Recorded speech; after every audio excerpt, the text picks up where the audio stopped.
Well, I realized when we were in California that I couldn't keep driving back and forth to Santa Barbara from Los Alamos, where we lived. It was a 90-mile round trip. One student I picked, that I used to pick up, Ryan, informed me once he had a watch on that had all these functions on it.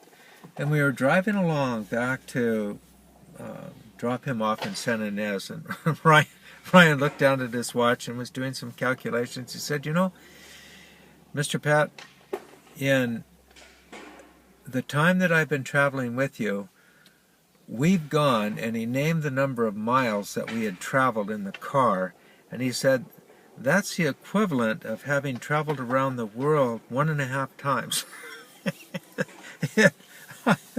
For some reason, I thought this has to stop.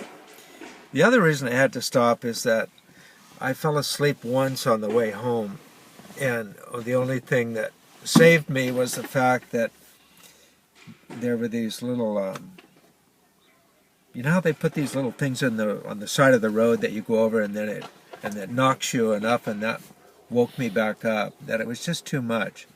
So we had an opportunity. Patricia's brother and sister live on the Big Island, and her brother Kevin is a contractor. So he found a piece of land that was available, and then we borrowed money. I hate to say this. We borrowed money from our son, who had gotten an insurance settlement, and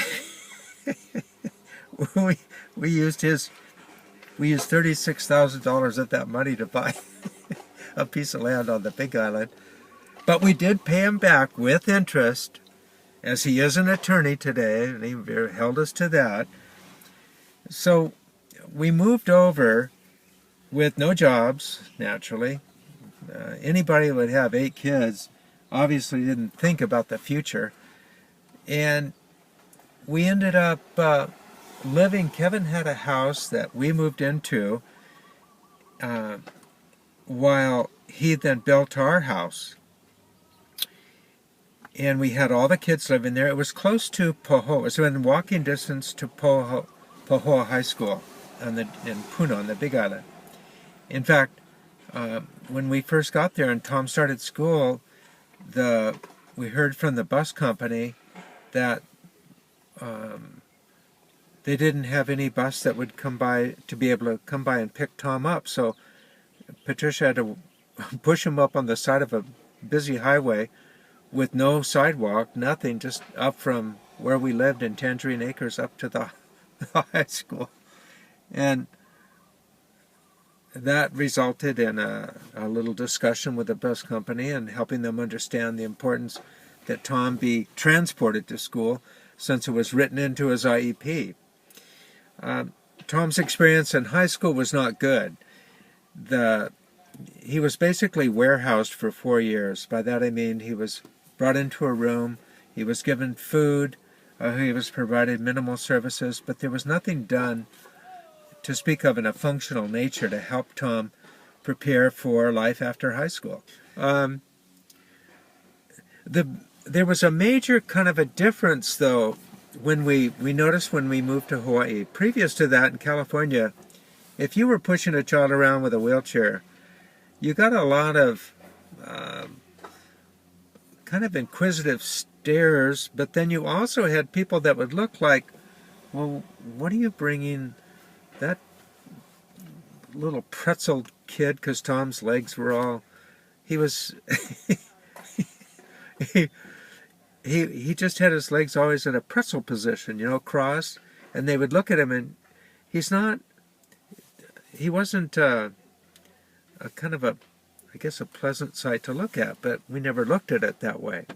But when we got to Hawaii, it was a different story. Where we lived initially, Kevin's shop, where he had his crew, he had all local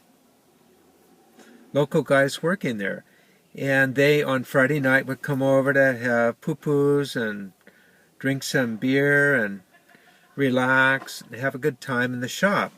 And then we would wheel Tom out there, and it was amazing the difference, the acceptance, one, that our family had, and then two, that Tom was treated with, they really liked him. He was, for whatever reason, he was just accepted. They just thought it was cool that he was able to come out there, and you could see that he liked that.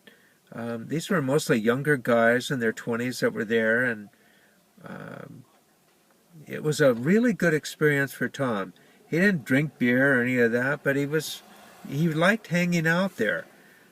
Somebody would end up with an ukulele and then start playing and singing, and then somehow somebody would call somebody else, and it seemed like every Friday night was a party, which Tom really liked. Tom was a social kid. He didn't get any of that at school. He was finally going to the same school as his brothers and his sister, but he was in a separate classroom, in an FSC classroom. So he was on the same school ground, but he wasn't, if you know what I mean. And people there in Pahoa, there are a lot of Hawaiians there, and they accepted Tom. They accepted our family. They would ask us when we'd go up to see the kids play, and they'd say, "Well, where's your boy in the wheelchair? Where's Tom?" And we'd say, "Oh, we left him home because we didn't know if there'd be a place in the gym where he could be. You know, it's just a small kind gym." And they said, "Oh no!" And so we ended up taking him up to see the games, and it was he was really part of the kind of the experience, the high school experience, that he really liked that, all the screaming and the shouting for the games, you know. It was really good. And then having the loco moco at break and the hot dogs and all the rest of it. It's really a wonderful opportunity for him. And he was really welcomed. The church, too, welcomed Tom. We started going to Sacred Hearts. It's a Catholic church right there, and we got involved in the activities. And Tom became kind of a fixture in the community. He was not treated any differently than anybody else. It was kind of I always felt like that the people that Tom came into contact with, Hawaiian people, had somehow an awareness of disability and an acceptance of disability, that they didn't see Tom for all that he couldn't do. Rather, they just looked at him and accepted him as just another person. So that part was a marvelous experience. The school was not so good. But you can't have it all. You can't have it all. And unless you're gifted in sports or talented in your studies or you're gifted musically, high school for a lot of kids is not a pleasant experience. So in that regard, Tom probably fits right in.